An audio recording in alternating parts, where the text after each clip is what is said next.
Hi guys, welcome to T-Files TV. We are back again with the latest gossip nyaya dziri kupisa dziri kutenderera pasocial media. Pachinjava panganai paibeth muprofita wedu wenhema oreurura achidedzera kuti iye kana ZANU-PF ikasahwina anozvisungirira zvazoita kuti vazukuru vambuya nehanda vafe nekuseka vachidedzera kuti iwe hatina kana basa newe isusu, nyange ukazviuraya iwewe naED neZANU-PF hatina basa, we don't care.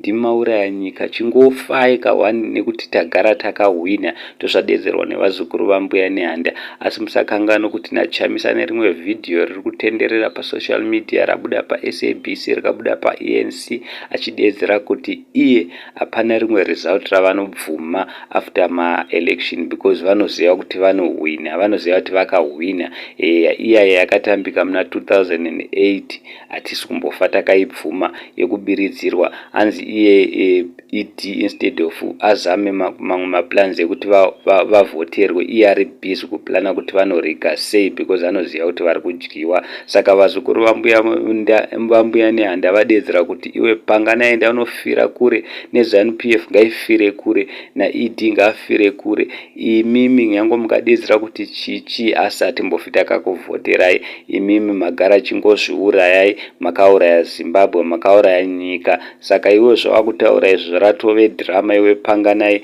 dzokera zvako kuchechi unozama kudya mari dzauri kubira vanhu. Kupolitika huko, usatambire kupolitiki, kwauri kutambira kunonyudza because you will never win pakadai. So ndozvatarwa nevazukuru vambuya nehanda. Handiziye kuti panganai ari kuzva nepi neconfidence kudedzera kuti ndozvisungirira. Anozvisungirira here kana kuti anoziva kuti vagara vachariga, anenge anoziva kuti vagara vachabiridzira neconfidence yake panganai.